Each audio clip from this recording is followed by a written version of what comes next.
Hello friends, कैसे हैं आप लोग। होप सभी इंजॉय कर रहे होंगे गार्डनिंग को। तो मैं जब भी अपने वीडियोस बनाती हूँ तो मैं जब भी मिट्टी के प्रिपेयर करने को बताती हूँ तो मैं सैंड की बात करती हूँ। मेरे काफ़ी वीडियोस हैं जिसमें मैंने ग्रे सैंड और रेड सैंड के बारे में बताया है। तो सैंड ही क्यों यूज़ करना होता है, आजकल तो काफ़ी सारी चीज़ें हैं, जैसे कि लोग कोकोपीट यूज़ कर रहे हैं, राइस हस्क यूज़ कर रहे हैं। तो ये सब चीज़ें क्या होती हैं कि मिट्टी को पोरस करने के लिए और लाइट वेट बनाने के लिए यूज़ की जाती है। लेकिन जो मेरा अपना पर्सनल अनुभव है कि मुझे लगता है कि जैसे हम लोग जब कोकोपीट मिलाते हैं या राइस हस्क मिलाते हैं तो मिट्टी को पोरस ज़रूर बनाती है। लेकिन विंटर सीज़न में और जो सर्दियों का सीज़न होता है उसमें क्या होता है कि जब आप मिट्टी में ये चीज़ें मिलाते हैं तो मिट्टी में जब पानी पड़ता रहता है और धूप कम मिलती है तो जो अंदर रूट्स होती है ना, इनमें फंगस लगने का बहुत खतरा रहता है, क्योंकि जो राइस हस्क होता है वो भी जल्दी नहीं सूखता है मिट्टी के अंदर, और मिट्टी के अंदर ही कोकोपीट जो होती है वो भी जल्दी सूखती नहीं है।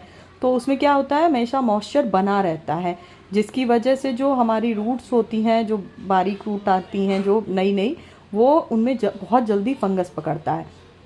आपने नोटिस किया होगा या आप ये खुद एक्सपीरियंस करके देखिए। एक जगह आप सैंड का यूज़ कीजिए, मतलब उसमें कोकोपीट या फिर आप राइस हस्क ऐसी कोई चीज़ मत मिलाइए, केवल आपका खाद होगा और गार्डन सॉइल होगी और सैंड होगा बस। उसके अलावा एक तरफ आप एक मिट्टी बनाइए जिसमें आपका कोकोपीट या राइस हस्क आप जो भी यूज़ करना चाहें वो यूज़ करिए, और आपका जितना भी आप सैंड अगर लेना चाहते हैं तो सैंड लीजिए, और जो मिट्टी है और खाद लीजिए।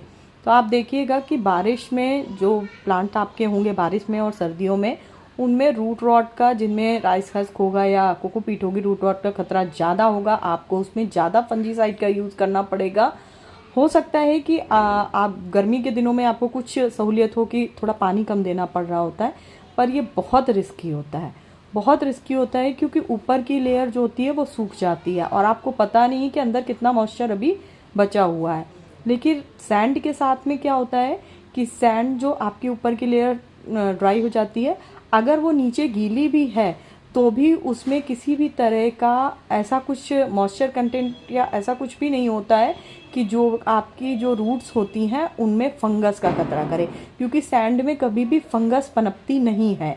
और जबकि आपकी कोकोपीट या फिर आपका जो राइस हस्क है उसमें फंगस पनप जाएगी, क्योंकि वो प्राकृतिक की वैसी चीज़ें हैं जो निकली हुई चीज़ें हैं, जैसे कि वनस्पतियों से का वेस्ट है वो। और जबकि हमारी सैंड है, ये एक तरह की मिट्टी है, एक तरह का मिट्टी का ही प्रकार है। तो आप खुद देखिए कि मिट्टी रखी रहेगी, आप पानी में उसमें कुछ दिन मॉइस्चर में रखिए, उसमें किसी तरह की फंगस नहीं लगने वाली। लेकिन आप कोकोपीट को थोड़े दिन गीला करके ऐसे छोड़ दीजिए, मॉइस्चर में रखिए कोकोपीट को ही रास्ते से, आप देखिए उसके ऊपर एक फंगस की लेयर आएगी। तो बस मेरा मेरा अनुभव मिट्टी के साथ, रेत के साथ में और कोकोपीट के साथ में यही है।